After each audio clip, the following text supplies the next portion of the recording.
let's get it. So the Jets beat the Leafs 6-3. Okay. Bunting, the 3 goal scorers for the Leafs were Bunting, Austin Matthews again. What a fucking surprise there. And Andre Kasha gets back on the score sheet. So yeah, he's catching back in to the Rocket conversation. So ever since he shaved the stash, he's gone 3 games with a goal. But before he shaved the stash, he was on like a 3-game goal scoring streak too. So with the stash, without the stash, doesn't seem to matter for this fucking guy. Yeah. So Jets end up beating them 6-3. Okay. But the main points of this game here, to me, it all started early I think it was early in the third when. Now, I'm going to go over a couple guys on the Jets team who the Jets are becoming one of my least, I knew this. You get so invested and so emotional. As soon as there's adversity, you're like, I absolutely hate Pionk. Well, okay, you know who I fucking can't stand? It's Pierre-Luc Dubois. I cannot stand this fucking guy. I think it was early in the third where Austin and him neither could Torts. Yeah, no shit. No shit. I think it was early in the corner or early in the third down in one of the corners. The play went up the ice. I think it was in the Leafs end in the third. And Matthews kind of gave him a couple shots. Matthews and Dubois have had a thing going on for the last couple seasons. It's been a thing. Pain in the ass, Dubois. I wish Matthews would drop him. I understand he can't do that. But Dubois to me was instigating this, he was kind of wrestling him, I'm like, okay. And then they end up calling both guys. And let's be clear here. You can watch the video on the internet. You could see it. He basically ragdolled Matthews. Matthews was just trying to get away, get up. He was grabbing him. He grabbed the back of his helmet. And Matthews finally at one point kind of grabbed him and wrestled him down.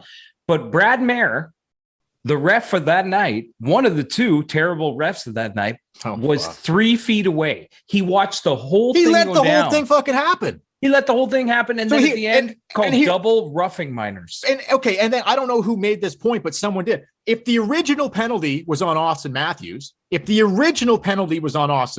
okay? Because I didn't see anything that happened.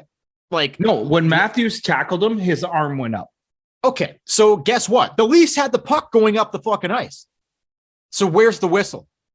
If the penalty is initially do you understand what I'm saying? The Leafs, the team that has possession of the puck when the penalty is called, the penalty team, you blow the whistle. They didn't blow. That whole incident happened. The ref didn't step in, and the Leafs were in making passes in Winnipeg zone, and they still hadn't blown the fucking whistle. The Leafs bench was going crazy. Well, how does that make fucking sense, though? If the initial penalty was on Matthews and the Leafs have the puck going up the ice, right away you blow the fucking whistle. This is what I don't, but it doesn't make any sense to me because from start to finish, it doesn't make any sense. How in the first place is Austin Matthews the initial penalty? I don't know. I don't know. Even if you're going to give Matthews 2 minutes for roughing, then Dubois got to get 4. I totally agree. So just for me, this was the start of it here. This was the actual start of it here. Absolutely. You call Dubois a penalty on Dubois there. Sandin isn't out 3 weeks with a knee injury. Possibly. Anyway, so whatever. So they do both go to the box. And then as we're progressing, the game's winding down. It just looks like that's bone number 1. That's bone number 1. It looks like it's not going to go the Leafs way here, so that's fine. Sandin comes in over the line. He's making a play. It looks like he's going to beat the defenseman. Is Pionk a fucking defenseman or a forward? He's forward. They're playing 4-on-4, right? I believe they were playing 4-on-4 at this time. Yeah, and this is what I'm saying. Offsetting minors. This is what I'm saying. If the Leafs are on the power play, this doesn't happen. Which they should have been on the power play. Yeah, you're right. Okay, you're right. What did the ref expect Austin Matthews to do? What did he, when he was watching Dubois do that, what was going through his head? No, this is clean. This is clean. This is clean. Oh, Austin took him down. No, that's if that was Crosby or McDavid, do you think? And the ref is standing right in front. I don't know, man. McDavid gets fucking manhandled and no calls. It's unbelievable. He puts up the points he does with the way he gets treated in this fucking league. The NHL is a fucking joke when it comes to the way they treat their star. You think LeBron James gets fucking manhandled ever? How many foul calls go LeBron James' way? Yeah, almost every fucking call. Yeah, you're right. So the NHL, they don't protect. Yeah, they don't give a shit. They don't protect their stars. The stars are like the refs. I don't know what's up with the refs. Like they won't. Gretzky was different. Like penalties didn't really get called. They don't really call a lot of penalties on the stars, but they don't protect them either. They don't call the calls. Just because Matthews is so fucking talented that he doesn't fall to the ice every time someone grabs him doesn't mean it's not a goddamn penalty. No, I know. And look, before we get to the Sandin thing, Sandin was making a play. Bone two. He was gonna look this. Now this is a big bone. This is a big fucking this boner. A fucking boner. Now listen, this bone hurts. Okay, so here's what happened here. Sandin was about to beat this guy. He was about to beat this guy and make a play to get a shot on net. And Pionk saw that he was about to get beat, and at the last second, he stuck his fucking knee out. Blatant fucking knee on knee. That's what I fucking saw. I don't know. Am I fucking new to this? Did you see, like, was that Sandin's fault, or was that Pionk about to get made look like a fucking fool and his man was going to beat him, so he stuck his fucking knee out at the last minute, fucking knee on knee? Is that not what happened there? That's exactly what happened. The way I saw it was, yeah, that's exactly how I saw it. Sandin came in, he stopped up for a half second, kind of pulled back to take the shot. The thing that I love, and Jets fans were pointing this out, is like Pionk, he looked back like, oh, what happened? What happened? Fucking bullshit. Are you telling me he didn't know exactly where Sandin was and where his leg was? Dude, I watched it enough times. You can see him literally shift to stick his fucking knee out. But as soon as their legs hit, he kind of acts like, oh, I didn't see you there. I didn't see you there. Kind of like, when you're at the bar and there's a girl with big titties and you just bump into her. Oh, I didn't see you there. Sorry about that. Okay, fair enough. Only the difference is that you don't take her knee out and knock her out for a month. No, you don't. So look, here's the big, okay. So the knee on knee, and again, it's like crystal clear to I get the game happens fast and all that, but if you can't fucking see that, like, come on, like, what the fuck? Again, the officiating. How do you not? Just nothing. Crickets. No call. Call. Nothing. If you're okay, Brad Mayer was standing 10 feet away. Again, he was 3 feet away from Dubois and Matthews. But if you're not watching the guy with the puck, what the fuck are you doing? What's your job? Yeah, he had the fucking puck. It was the guy with the puck. He just shot the puck and he took a knee on the knee. What are you looking at if you're not watching the play?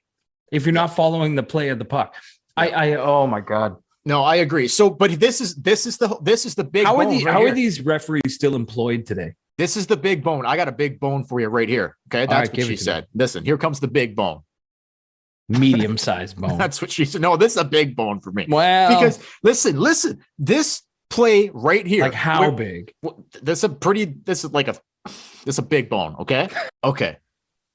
The non-call on this knee on knee.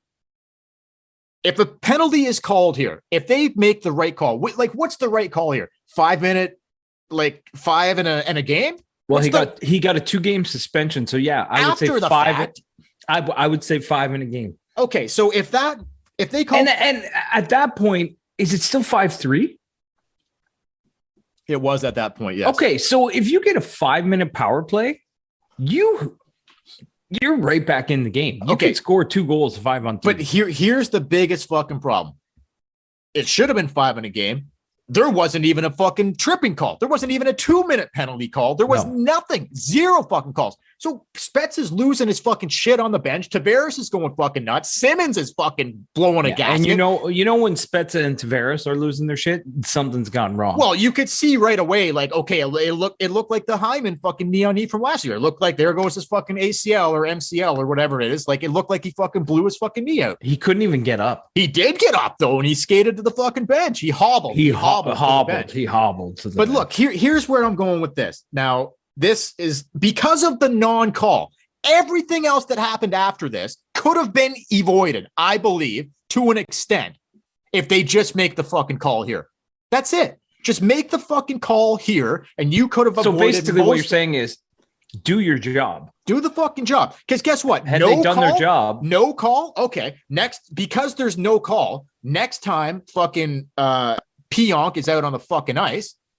He's falling to the ground. What does fucking Spezza do? He fucking plows right into him. Like clear. Like I didn't see that as a headshot. I personally didn't see that as a headshot, but he hit him in the head. Kind of. It looked more like his chest, but a little bit. No, he need him in the head. Okay, well, whatever, man. Like, guess what? But at the time, Pionk was on the ice. So look, and it got rough at the end. And Simmons is fucking, like Richie. I honestly like Richie was going after Dubois. I would have loved to see Richie fucking beat the piss out of Pierre-Luc Dubois. But Simmons was trying to get a hold of fucking anybody he could. And he was on he didn't even care anymore. Lining up at the face-off, fucking trips the guy, cross-checks him in the back. He was just that guy's I don't want you. Skates to the next guy, cross-checks him. Hey, do you want a piece? But we have to talk about Stanley.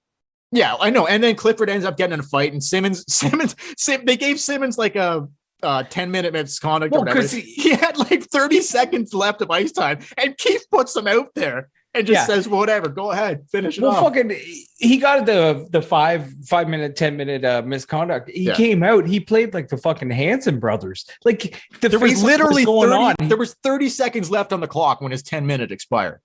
So, but he still found the time to. He put him back out on the ice.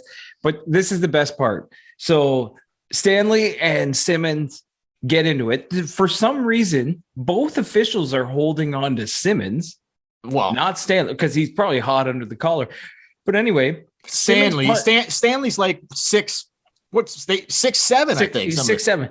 So he like Stanley gets a few little jabs in a fight, but nothing big. No. Simmons gets a couple punches in, nothing big, because the officials were breaking up. They should have let them go. But then this fucking guy skates off the ice like the heavyweight champion of the world, like he's fucking Rocky Balboa knocking out Apollo Creed. I know. Puts his arms up in the air to get the fans going. I know. I was what is up with this? Was this a joke? Look, and the Jets bench is like Wheeler's like doing like imitating him like with the helmet, like just laughing it up, just chucking it up. The Jets bench. By the way, Blake Wheeler played his 1,000th fucking game last night. Good for you, bud. Why don't you try scoring a fucking goal? Had 0 goals, same as Nick Ritchie. Blake Wheeler has no fucking goals this year. 0. Yeah. 0 fucking goals for Blake Wheeler. Congratulations, buddy. You're in the doghouse too. Fuck all these guys. I seriously, the Jets were just mucking it up, and it showed them in the dressing room after too. They were like, they gave the game whatever they give to fucking Stanley. Like the Jets were acting like they just won the fucking Stanley Cup because they beat the fucking Toronto Maple Leafs. Yeah. Okay. Well, it wasn't that they just beat the Toronto Maple Leafs. The Jets felt like they not only did they beat them, but they fucking pushed them around. I didn't. Okay, well, that's not how I fucking saw it. That's not how I saw it. And I saw the Jets scared for their fucking lives that Richie and Simmons and Clifford were coming after their fucking ass. Well, how come Clifford was allowed to drop the gloves? Like, I know he dropped the glove. Dude, hang on. Paul Maurice kept Dubois off the ice for half of the third period because he was scared something was going to happen to him. So how tough are the Winnipeg fucking Jets? But how come every time Simmons went to fight, they wouldn't let him fight? Like, is it because he was so fucking revved up? They're like, he's going to fucking knock someone out. I don't know. They should have just let it happen. They let Clifford go and have a fight. They never really let Simmons go. They kept grabbing him. I don't think when him and Stanley went, I'm like, I was yelling at the TV. Stanley didn't want any fucking part of that. I was yelling at TV for the fucking linesman to let Simmons go. Like, just let them fight. I know. Let them go. Well, yeah, I know. When Stanley went off the ice like that, like, how fucking pissed is Wayne Simmons? Oh, God. He was fucking furious. You know who has a giant bone to pick? Wayne Simmons. Oh, fuck, man. Big time. So, look. So that was that. And, like, Spezza gets an in-person hearing. There's been no ruling coming down on that, but if you're getting it in person, it's usually 5 games. It's usually 5 games. But Dubois didn't get an in person, which is so no penalty for. Pionk got 2 games, so he got an on the phone interview. No penalty call on the ice for Pionk, but he ends up getting a fucking what is it? just phone call, whatever hearing or whatever the fuck, however they do it. A phone So hearing. he ends up getting a phone hearing is usually 3 games or less. In person is usually 5 games or more, but there have been in-person meetings that have been less than 5, but they're normally 3 or 4. So Pionk gets 2, Spets is going to get 3, 4, or 5. That's where it's going to be at there. And that's fine. That's fine. Spezza knew that he was going to get suspended. Yeah, and that's fine. I don't have a problem with that. But look, like here's the thing. The league clearly thought that the knee on knee was severe enough that it, was deserved a fucking 2-game suspension for Pionk. But the guys officiating the fucking game didn't even think it was like a 2-minute fucking minor. So here's what I'm fucking going to say. The NHL gives in-person hearings and they're doing the fucking, so Spets is, everybody that was involved, Spets is getting suspended, and Simmons got fucking fined too. Did you see that too? Yeah, I saw that. Only like $5,000. Okay, so whatever. So Simmons gets fined. Spets is getting an in-person hearing. He's going to get suspended, and Dubois gets a 2-game suspension for the knee on knee. The officials who caused the whole fucking thing get nothing. Why don't the fucking officials get a fucking in-person hearing and be like, why aren't you guys calling this fucking, what are you guys I know watching? That's the thing that I don't get is how is that even possible? They just go to the next city and call the next game and it's all good. It's on the fucking players. They're the guys reffing the fucking game. Why is it like they should get a fucking suspension too? We should note that game 2 of the 2019 Stanley Cup playoffs, Leafs versus Bruins. And if you remember correctly, the Leafs were up 1-0 in that. And we watched this game and we did a podcast after, and you could go back and listen. We both talked about how bad the officiating was. Like Boston just got away with murder out on the ice. And this was the game where Kadri finally snapped after the Leafs were getting fucking speared, kneed, everything, and he finally snapped and cross-checked DeBrusk in the head and got suspended. But wasn't this after like he hit either Marner or was it Marlowe or Marner? Yeah, it was Marlowe. They took Marlowe into like the turnbuckle there at the boards. Marner got hit dirty. Kadri got kneed by DeBrusk. Yeah. And then finally Kadri snapped because the refs weren't calling it. Yeah. We talked about it on this podcast. Same ref as last night. Are you serious? Brad Mayer was the ref of that game. I got to look at this guy's record. I got to look at this guy's record in Leafs games. I got to look at his fucking record. Brad Mayer ref last night. So anyway, like you see what I'm saying here. What I'm saying is this guy's a terrible referee. How is he still on the fucking job? But why do the refs get fucking let off the hook? The players are getting suspended. Obviously, like I said, the league, the NHL, the league feels as though the Pionk knee on knee was suitable for a 2-game suspension. But when it happened live, it wasn't worthy of a 2-minute fucking minor. No. That fucking those refs should be like, you're getting at least a 2-game suspension. Same suspension that the fucking players, in my opinion. That's what it should be. At least call a penalty. Like if you call it a 2-minute tripping and then he gets suspended after, we'd be pissed. We'd be like, oh, that was a 5-minute penalty. But at least he saw it. But when he just fucking gets nothing. Nothing. Okay. And Dubois gets nothing. The fucking officiating. Foligno gets nothing. Come on. I've got a final statement that I would like to say here. Let's take a short break. Is there anything else you would like to say about this? Because I have a final statement to wrap it up if you don't have anything else to say. Yeah, Brad Mayer, NHL referee. I got a fucking giant bone for you. Boner. Here's what I would say. I just want to say this to wrap it up. Okay. I just furious over this fucking Jets game. And I'm just going to bow tie it like this. The officiating in the NHL is an absolute fucking joke when it comes to situations like this. An absolute fucking joke. 2 nights in a row, 2 blatant non-calls, trying to take our goalie's head off on Saturday night, and clearly an intentional knee-on-knee on Sunday. Just a fucking joke. The officiating in the NHL is a fucking joke. And also, it makes you look like not a professional league. And also, fuck the Winnipeg Jets. We'll see you in March, motherfucker. fuckers. Fuck the Winnipeg Jets. Okay. Hey everyone, Dale here. Thank you very much for watching the video. Please like, comment, and subscribe to our YouTube channel. While you're here, why don't you take a look around at some of our other videos? And if you want to listen to the audio version of our podcast, we are available on all podcast platforms. You can check in the description below. And if you want to support the podcast, you can do so by going to our Patreon page, and you can find a link to that as well. The Tip In Maple Leafs Podcast.